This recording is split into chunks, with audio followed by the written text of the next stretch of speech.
என்ன அவமானப்படுத்தினவள நான் சும்மா விடுவேனா? ஒரு நிமிஷம் கூட அவளை நிம்மதியாவே இருக்க விட மாட்டேன். ஒவ்வொரு நிமிஷமும் நான் அவளை படுத்துற கொடுமையில அவளாவே என் வீட்டை விட்டு ஓடி போயிருவா. சின்ன வயசுலயே உன் புருஷன் செத்து போய் உன் வாழ்க்கை பூராவும் வெட்டியா போச்சு.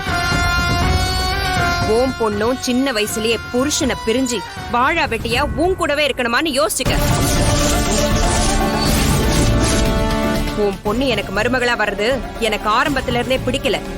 ஏன்னா நான் உன் அண்ணனை கல்யாணம் பண்ணிக்கிட்டு வந்த நாள்ல இருந்து இன்னைக்கு வரைக்கும் எனக்குன்னு அந்த வீட்டுல எந்த மரியாதையும் இருந்ததே இல்ல. எதனால தெரியுமா? நான் வசதி கம்மியான வீட்ல இருந்து வந்ததுனால.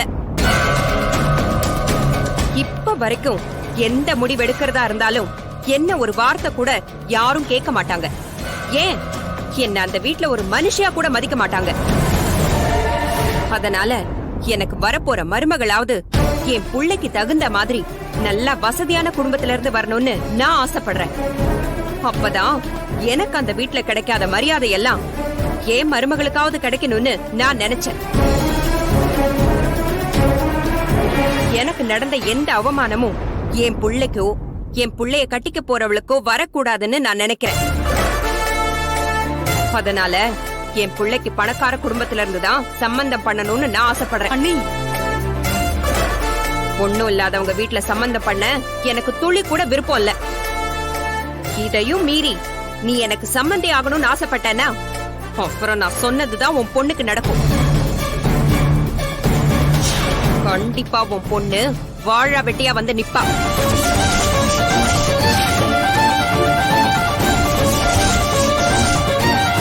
அதனால மரியாதையா நீயே ஏதாவது ஒரு காரணம் உங்க அண்ணன் கிட்ட சொல்லி இந்த கல்யாணத்தை நிறுத்து.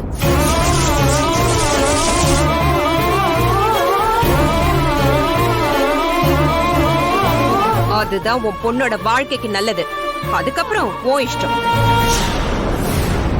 வீரையா, நாம சொல்ல வேண்டியதெல்லாம் சொல்லியாச்சுல, எதுவும் விட்டு போகலையே. சுப்புலட்சுமிக்கு நாம என்ன சொன்னோம், அவ என்ன செய்யணும்னு இப்ப புரிஞ்சிருக்கோம்ல. நீங்க சொல்றது கேட்டா அவங்க பீதியில நிக்கும் போதே தெரியலையாக்கா. நீங்க அவங்களுக்கு சொன்னது ரொம்ப நல்லா புரிஞ்சிடுச்சு.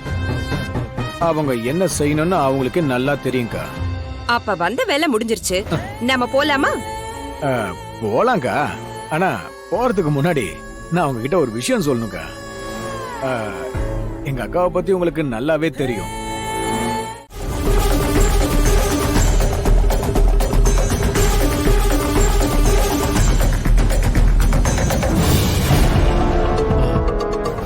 சொல்லுங்கப்பா.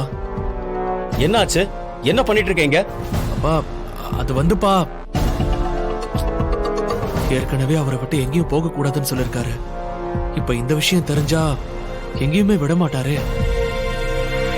அருள், உங்ககிட்ட தான் கேக்குறேன், என்னாச்சு சொல்லு. காரு டயரு நட்டு கழண்டுச்சு மாமா. ஐயோ, நம்ம சொல்ல வேண்டாம் நினைச்சோம், இவ சொல்லிட்டாளே. நட்டு கழண்டுச்சா? ஆமா மாமா, கொஞ்சம் விட்டிருந்தா பெரிய ஆக்சிடென்ட் ஆயிருந்திருக்கும். நல்ல வேலை எங்களுக்கு எதுவும் ஆகல. உன் தங்கச்சியோட பொண்ணு மட்டும் இல்ல, வேற எந்த பொண்ணை கட்டி வச்சாலும் உன் புள்ளையோட உயிருக்கு ஆபத்து தான்.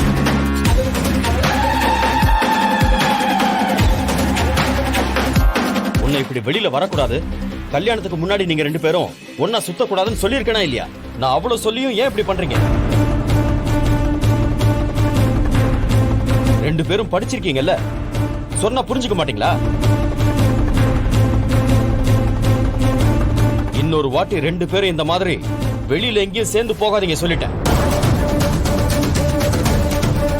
நந்தினி, இப்போ உங்க அம்மாவுக்கு தெரியாம தானே வந்திருக்க. என்னம்மா பழக்கம் இது? அடுத்த வாட்டி நான் உன்னை இவன் கூட பார்த்தேன்னா உங்க அம்மா கிட்ட விஷயத்த சொல்லி அப்புறம் உன்னை கண்டிக்க வேண்டியதாயிடும் சொல்லிட்டேன். தயவு செஞ்சு அப்படி நடக்க வச்சிடாத நந்தினி. உங்க அம்மா உன்னை ரொம்ப நம்பி இருக்கா. நந்தினி, ஏய் அப்பா, எதுக்குப்பா இப்படி கோவப்பட்டு இருக்கீங்க? நான் சொன்னதை மீறி நீங்க ரெண்டு பேரும் திரும்ப இப்படி பண்ணா நான் கோவப்படாம என்ன செய்ய முடியும்? அப்பா நந்தினி மேல எந்த தப்பும் இல்லப்பா. நான் தான் அவளை கம்பல் பண்ணி கூட்டிட்டு வந்தேன். அருள், இது ஒண்ணும் வெளிநாடெல்லாம் கிடையாது. நல்லா புரிஞ்சுக்கோ. கல்யாணத்துக்கு முன்னாடி நீங்க 2 பேரும் ஒன்னா சுத்துறத பார்த்தா ஊர்ல தப்பாதான் பேசுவாங்க. அதனால 2 பேரும் புரிஞ்சு நடந்துக்கங்க சொல்லிட்டேன். நந்தினி, நீ வா, நான் உன்னை வீட்டுல கொண்டு போய் விட்டுறேன். அப்பா நானே கொண்டு போய் விடுறேன்ப்பா.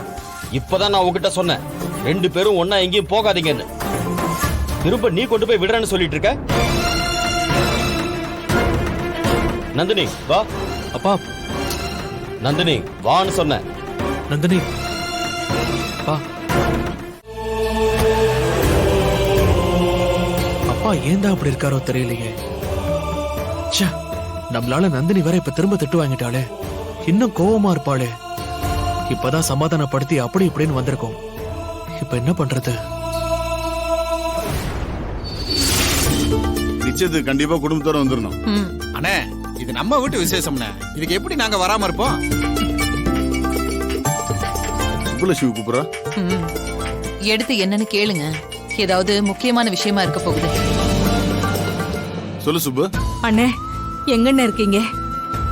ஏதாவது முக்கியமான விஷயமா இருக்கீங்களாண்ணே?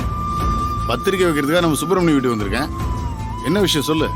நானும் உங்ககிட்ட ஒரு முக்கியமான விஷயம் பேசணும்னே. ஏமா உன் குரல் ஒரு மாதிரியா இருக்கு? ஏதாவது பிரச்சனையா? என்னன்னு சொல்லு. இல்லண்ணே, உங்களை நேர்ல தான் பார்த்து பேசணும். ஓரளவுக்கு இன்னைக்கு பத்திரிக்கை வச்சாச்சு, வீட்டுக்கு போயிருவோம். நீ அங்க வந்துட்டு பேசிக்கலாம். சரிண்ணே. வச்சுட்டா? என்னங்க, என்னவா? ஏதோ பிரச்சனைன்னு நினைக்கிறேன். சுப்ப வீட்டுக்கு வர சொல்லிருக்கேன். என்ன பிரச்சனை? கல்யாணம்னாலே 1000 பிரச்சனை வரத்தானே செய்யும். அது ஒண்ணும் இல்ல, பாத்துக்கலாம். நான் வரட்டுமா? சரிண்ணே, போயிட்டு வரோம். போலாம். போயிட்டு வா. வரோம். சரி.